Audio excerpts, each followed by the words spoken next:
Okay, hi everyone. My name is Kavya and I'm the founder of ydance.org. I have another guest with me, and she's also a teacher of mine. So, Melanie, if you want to introduce yourself. Hi, everybody. I'm Miss Melanie, or just Melanie. I am Kavya's teacher. I teach her Indo Contemporary, but I've been dancing for about 22 years since I was really young, and I've explored a lot of different styles. So I try to incorporate that into my teaching and my curriculum, but that's just a little bit about me. Yeah, great. So, if you want, you can just start off by telling us about your personal journey, where you started, how you started your inspiration, and how you got to here. Yeah, so I'll start way back at the beginning. So I was 2 years old and we used to have this washing machine at my house and it would make this sound. It was like, chuk, chuk, chuk.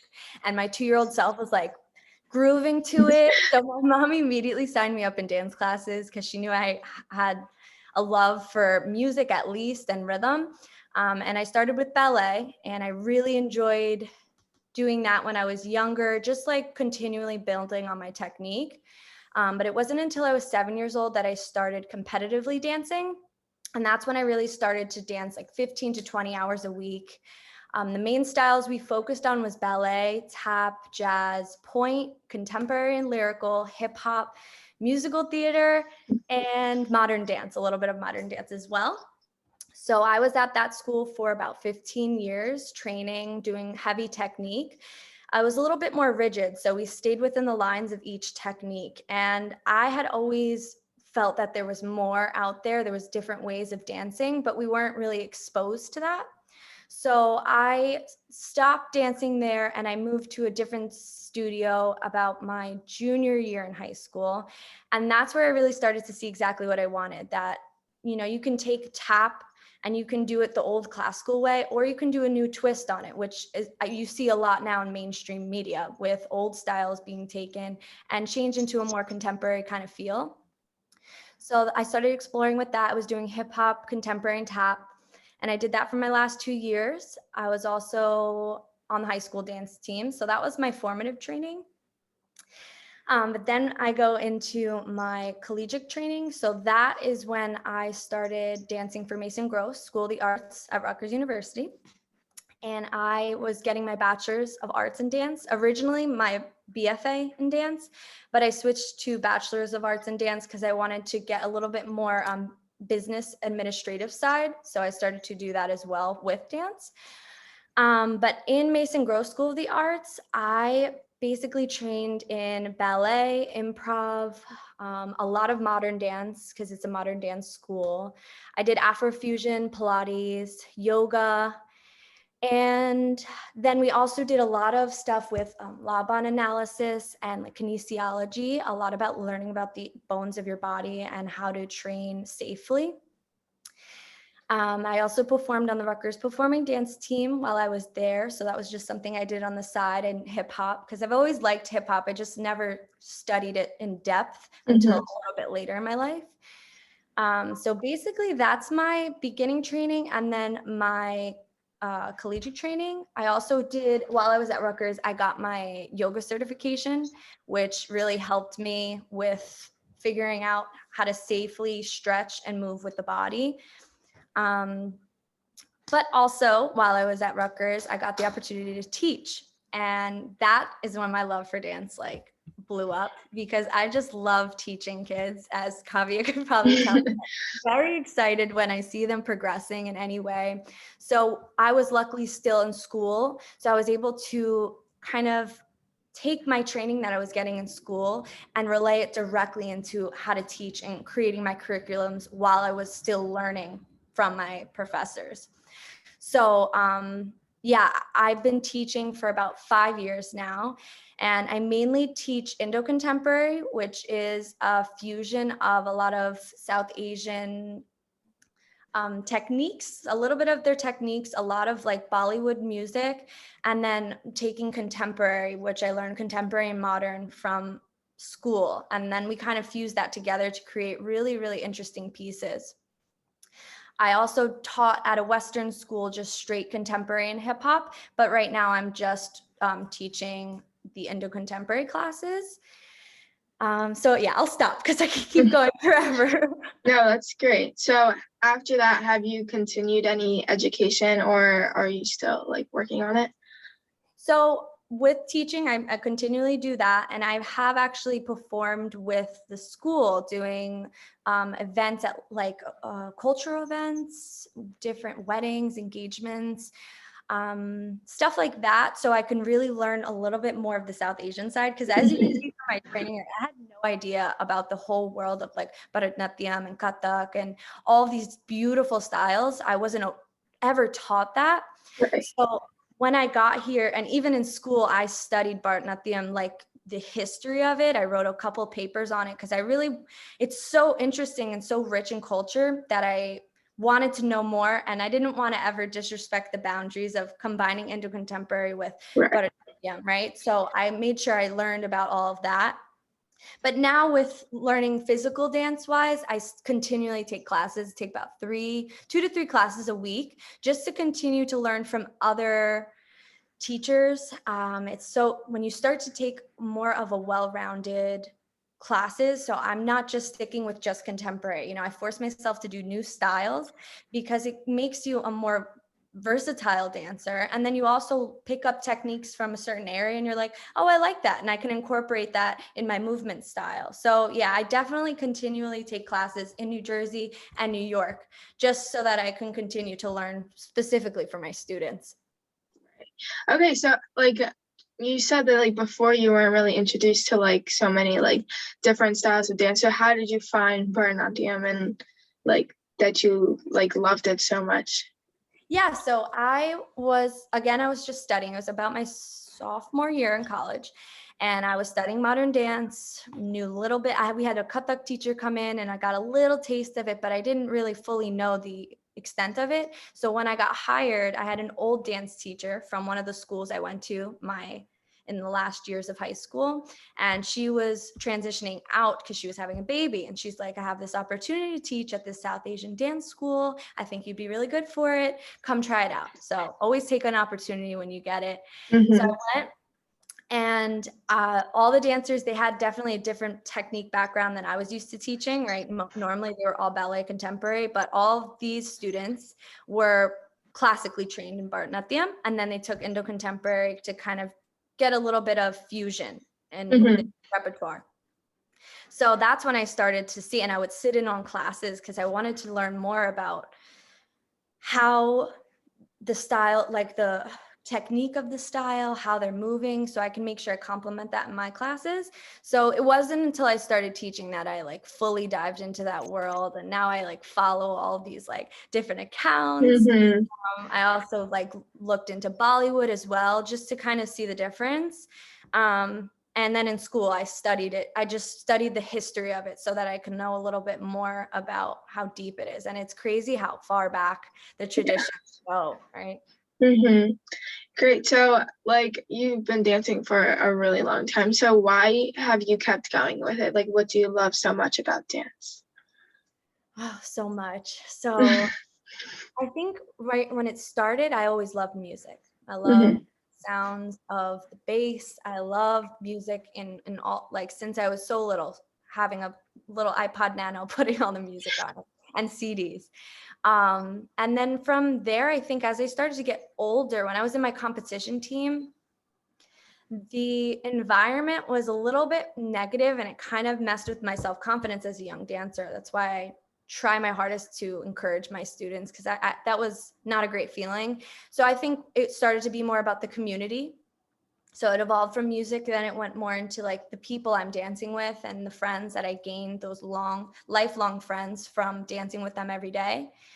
And then college, it really transformed into, I loved modern dance because I love how it allows you to add an expression and real world problems into your choreography. And it's so deep. And it was a way for me to have an outlet. So I went through a lot of struggles when I was in college, and it was an outlet for me to express myself in a healthy way and just feel good. Like it's like, when you're upset and you just have a nice big cry, and Mm-hmm. that feeling of like, okay, I feel a little bit better. That's what dance did for me. It was my cry, but I was happy. And then it evolved even more. So there's just so many layers of why I love it. And then it evolved even more to when I started teaching. That is probably the most fulfilling thing for me. When I first saw my students on stage do the choreography and the piece that I set for them, I had chills down my whole body. Like, not, I mean, obviously I'm so nervous for them, but then I'm also so proud of them. And then I'm also I love the piece itself and how they're moving. So that's a huge reason that I love it right now in my life, is teaching and watching my students evolve. I've had them for about 5 years. So I've watched everyone evolve from like basic understanding to like a deep understanding and having an outlet of their own that they can use. So that's definitely, it's big answer, but there's a lot of yeah. And oh, I had a question for you. Oh yeah, so like I know like it was kind of just by chance that you started teaching, right? Yeah. Like were you planning on teaching originally? I've always wanted to teach. I think that I've always had a little like self-doubt in that area. Like I told you, from my competitive years, I I didn't even, honestly, when I applied to Rutgers, I did not think I would get in. They have a very small acceptance rate for the BFA program. So I kind of just applied like, I don't think I'm going to get it. And then I got it and I was like, okay, maybe I'm not that bad. I've had 2 years there to kind of build my confidence back up. And then when my old teacher reached out with this opportunity, I'm like, I've always wanted to try it. I have to go try it. So I just went and I did it. But I did want to teach. I just never put myself out there to get that opportunity. Luckily, it had came to me. And then once I taught from the first class, leaving that class, that feeling, I was like, this is it. This is what I love to do. So I'll always continue to do it.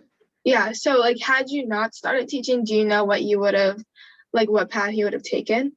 Yeah, so I was on track to go audition. So be more of like an artist on the side, artist as my main career. So like auditioning for modern companies, going into the city intensely and taking classes and trying to get noticed. So I would have went more of the artistic, being a solo artist direction. Right. First teaching, which usually that's the order of things. Usually you explore your different companies, you perform all around the world, you do all these things, and then you transition into choreographing and teaching. Right. I didn't get to do that part because I'm still young. I can do it if I want, but I think that it retracked where I was going to go, right? I was going to go try and make myself noticed, make a name for myself, but instead I started to teach and I've stuck with it ever since because of the joy it brings me. Is that still something you want to do, like go out and like perform more? Yeah, so quarantine, right? Like I was not performing. And I noticed when I started teaching, I got into the role of like not having to be on stage and not dealing with that little anxiety because obviously anxious, then you get off and you're like, I did it. But yeah, so I was not pushing myself to do that. So after things started to open up and it was safe to go back into the studio, there was a local adult classes with a bunch of different people just like me in this area that either they did dance when they were younger, or they did dance in college. And I've found so many more opportunities. So I was actually able to perform. We had a showcase in the end of March, I want to say, or maybe I'm lying. I think it was actually the beginning of summer. We had a showcase. So I did 2 pieces there, forced myself onto the stage. I loved it. And then I did one actually 2 weeks ago at a different venue in Philly. And I was able to perform and do hip hop, which is something I told you I didn't study, but I've always loved.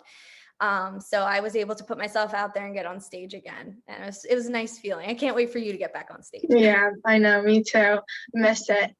But yeah, that's like really interesting. Like I didn't know that you weren't originally planning on teaching. And like do people like go to school to teach dance? Like is that So like Like, there's 3 tracks when you go to school for dance at Rutgers. I think other places have this, but I'm specifically only know about Rutgers. So you can either do the BFA program, which is the Bachelor of Fine Arts. Those people, that's the program I started in, where you're dancing from 8, you have 8 a.m. ballet to 9:30.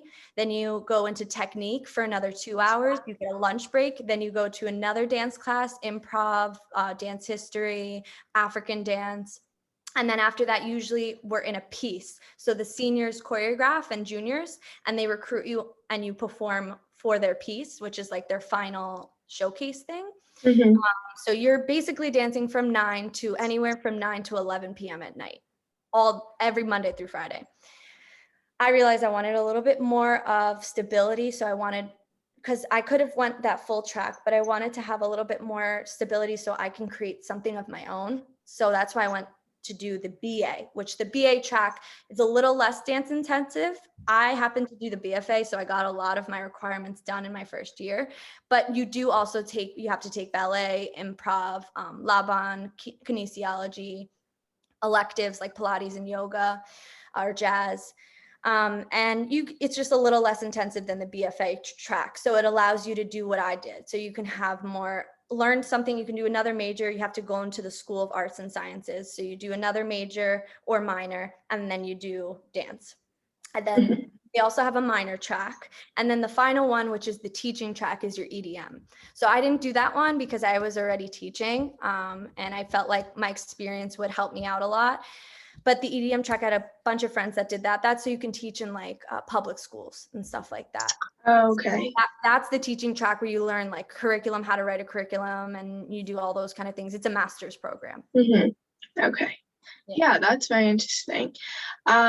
So like now that you do dance, like what is your favorite style or what you like focus on most?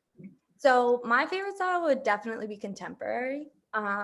Not classical modern dance as much, but elements of modern dance, but more so contemporary lyrical. It's like a culmination of everything I said. I love music and I love lyrics. And then I also like the side where you can express yourself and really take whatever you're feeling in the moment and apply that in dance. So contemporary allows me to do both of those things where I can add those both in. And then it also has a layer of technique, right? You know that you have to have that Mhm. ballet technique in there in order to be able to do the steps and not get hurt Right. and do them correctly. So yeah, contemporary is definitely my favorite. It just gives me a lot of artistic expression, a lot of room to do different things, different layering. There's no like I love ballet for the technique, but it is more so you do this, you do this, you do this. There's not as Right. much room to move around. So that's why I like contemporary. Cool. So, like for contemporary, like I don't know, there might be some people watching who don't dance. So if you want to like explain a little bit of what it is, and I don't know if there is like a much of a history behind it, but yeah. Yeah. So contemporary is like one of those where it's very fluid, right? There's a lot of different levels to it. And depending on the dancer's experience and past training, it'll look different on a lot of different people. So it's very broad. For me specifically, my style of contemporary is a mix of lyrical. So a lot of listening to a song, getting the meaning of what that artist was trying to portray, and then expressing that directly with the music, with a theme that I can relate to and my students can relate to. But the technique comes from ballet 100%. You have to have that technical aspect, the way to move your body in that graceful way, and just more body awareness. I also combine in modern dance since that was my formal training at school. So with modern dance, there is deep history in modern dance, but just to highlight a couple of the 2 most important to me from my studies that really paved the way for dancers like me in this age to do what I want to do would be Isadora Duncan. So this is like back in the 1800s, like the late 1800s. And this is when like classical ballet was like what they performed for like the kings and the queens, and it was very prestigious and loved dance form, right? The arts were very classy. They were nothing really provocative. So she actually created a team. She had like 8, I think it was 8 dancers. They were called the Isadorables, and she adopted them. They were girls. And she changed the repertoire up beyond just doing ballet technique, right? So she was taking a lot of the stuff that was going on in that time period. So this is a time period of women's reform, the Industrial Revolution, a lot's going on. And so she took what was going on in the world, plus a little bit of ballet technique, and created her own technique, which focused a lot about nature, herself, and like women. But during her time, it wasn't appreciated. You know, people were like, you know, what's going on? What's she doing? This isn't ballet. Like, this is scandalous. So, but now it's like she's a founder of modern dance. So if it wasn't for her stepping out of the boundaries, we wouldn't be able to do what we do with dance. And she inspired a lot of other founders of modern dance, like Martha Graham. She's a little bit more known, I think, now to people because there's the Martha Graham Company. If you're not a dancer, you might have heard of them. And she also did the same thing. I think she's one of my biggest inspirations because she, you know, invented a new language of dance. And she does a lot about taking like the passions and sorrows of life and incorporating that in her choreography. So those were just 2 people. They strayed away from the confines of ballet technique and moving more so into dance as an expression form.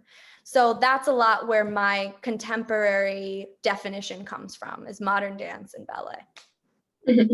Okay. So like when you do like Indo contemporary, is it mostly just like Bernardium that you take from, or like Bollywood, or like Kathak as well? Because I know you said you had like some exposure to that as well.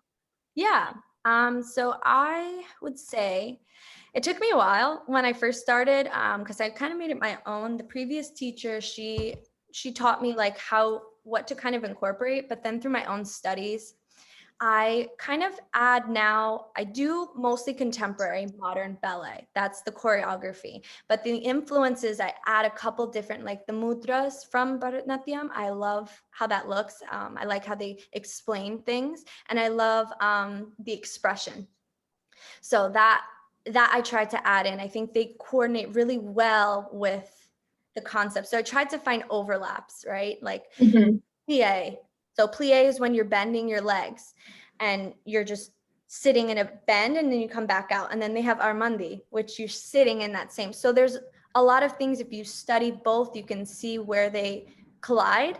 And that I try and take and put in my choreography. So, and then obviously the music. So the music is one of the biggest things. I had no music knowledge at all, but I have the best playlist now if you need.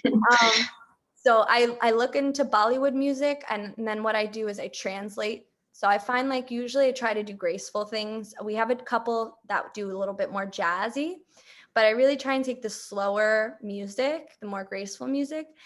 I look up what they mean, I translate it, and then I create my choreography with that as well. So I have the influences of Bharatanatyam, like the mudras and the expression. The foundation is ballet contemporary, and then the music influences with the translated lyrics. And that's how I create the choreography. Okay. Yeah. So you take like the meaning of both of them and like combine it for the dance. So do you like try to find songs that have similar meanings when you like do like pick? Yeah, I try. It's hard, but a lot of songs are about love. So that's pretty like it gives you flexible room because love can be about so many different things, you know, love of family, love in a relationship, love for something like dance. So that gives me a lot of room to kind of manipulate the meaning to be more specific if I'm trying to get a certain message across.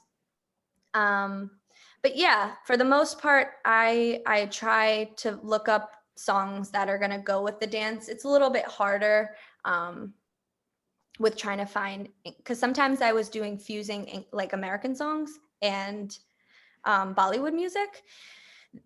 there's some great mix out there, but in the beginning, I was on GarageBand mixing them myself to try to find, a song that means something here, means something there. They sound good, they can fuse together, and then I would combine them. So that's the process of music, yeah. Okay. So if you want now, we can show the video and you can like explain. Okay, sounds good. So I'm only going to show a little piece because it's pretty long. But I think I'm just going to give the backstory beforehand so you can watch it and kind of know where I was in my choreography process. So this piece I created in one of my choreography classes in college. And it was during a really, really low point. I had a lot of people, a lot of relatives and family members pass away within like 2 years. So I was just like having an existential crisis. So this piece I created based on the 5 stages of grief. So I created the music mix, and it's just 5 different sections. So I'm going to start right away I'm going to go right into I think this is the 2nd stage of grief. This is the anger. So I named it called A Better Place. And you have each stage of grief. And then in the middle, I have a section where it's this repeating choreography, basically like that place when you're like finally not feeling horrible, trying to constantly get there. So I'll stop because there's so many layers to it. I want you to interpret it for yourself, but I'm going to start from right after the section of like feeling better and that hopeful place that I wanted to get to, that like out of that dark rain cloud phase. So I'm going to share the screen with you. We're going to do this one, share. Okay. You see it? All right. I'm just going to go right ahead into it.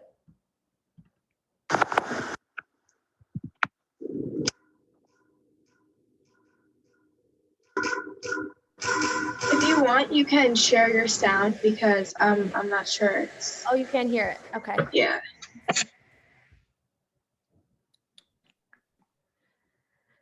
Should know how to do this already, right? Oh, there it is. Share sound, optimize for video, share. Okay, tell me if you hear this now. Yeah, that's good. Okay, so this is anger.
Okay, so those are just the little 2 sections of that. I'm just gonna stop sharing now. So basically the first one was anger, which I think is the 2nd stage. This was a while ago. And then the next one was bargaining, like why did they have to go? Stuff like that. So, and then the middle stage was obviously that like hopeful, peaceful beach place. Right. Yeah, that's like really interesting. Like, how do you, when you're like doing this choreography or like choreographing it, like where do you get like a lot of your inspiration from? Like just like life in general, or? Yeah, a lot of life in general. Just what I'm going through in the specific times, trying to kind of, because I feel like I come from a teacher point with everything, but I feel like if I went through something, chances are one of my students, if not have gone through it, will go through it.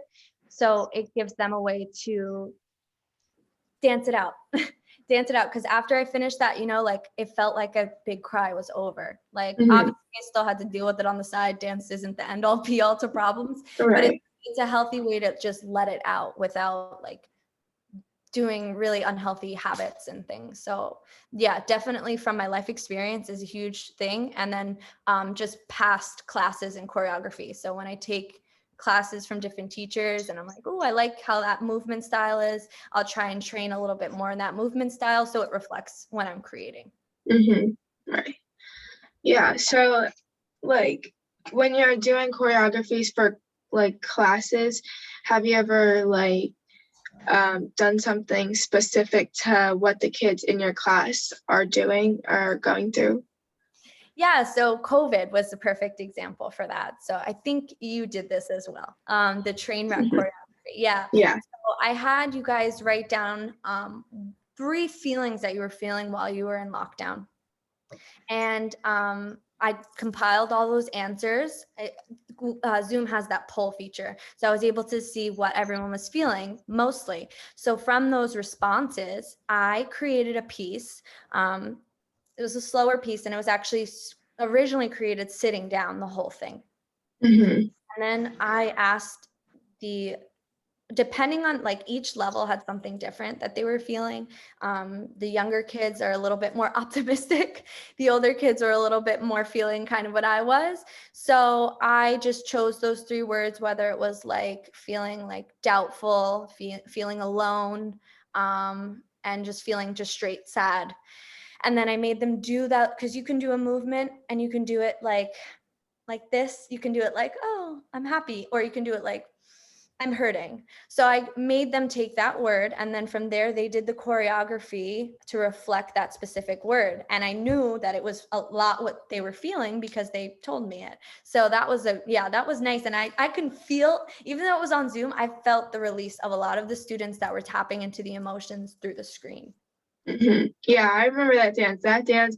I know there were some times where I just kind of like was like, I'm not having it today. I'm just gonna do the dance and go practice. And yeah, it was like I think that was probably one of my favorite dances that we've done. So yeah. So I know you already teach and you already said like you just love how dance really is just a way for us to like express ourselves and just get our emotions out. And so why do you think that my generation should continue dancing? So beyond that part, which is Right. that outlet for you to continue to express yourself in a healthy way and not get involved in things that you shouldn't. It's also good for you physically, your body, exercise wise. And then it also has so much history with what you do Bernardium. So it started in like 3 or 4 AD. Like this is thousands and thousands of years old. And as history goes on, dance follows in what happened with history. So when I was studying Bharatanatyam, right, like originally the people that were doing Bharatanatyam, they were like, wow, these are such prestigious, graceful dancers. And then when the British rule came into India, then what happened was that started that culture, that rich, deep culture from so long ago started to feel, they had to feel ashamed of performing and dancing, and they had to do it on the low. And it wasn't until the independence movement that they were able to come back and bring these years and years of culture and tradition. So it's like, it teaches you so much about your past and your origins and your ancestors in Bharatanatyam. In contemporary, I always just feel like it is a lot about just expressing yourself and being able to deal with hard things in life. And then I hope that honestly you guys can teach one day, so you can feel that joy that I get so ecstatic about, just being able to teach a new generation. And it just continues and continues so that you're always connected to the ancestors and the people before you. Great. I know we talked about a lot today. So is there anything else you want to add? I think that I covered everything. Just everyone dance. If you don't dance, try it. Just take a class, take a beginner's class, and you'll feel that like it's the best exercise you can get. It is. Yeah, so great. Thank you for talking to me today. I learned so much about you. I feel like I didn't know that much about you since I haven't been dancing with you for that long, but about you and contemporary, and yeah, so thank you. Yeah, and also I'm just so proud of you. I went to your website and Thank everything. you. I'm just you're a little entrepreneur already. Great things are ahead of you. Thank you for Thank having you. me. Yeah. Of course. All right. Thank you guys for watching. You can check out our website at ydance.org, and this interview, along with others, will be posted on there, and there'll be new ones coming soon. See you next time.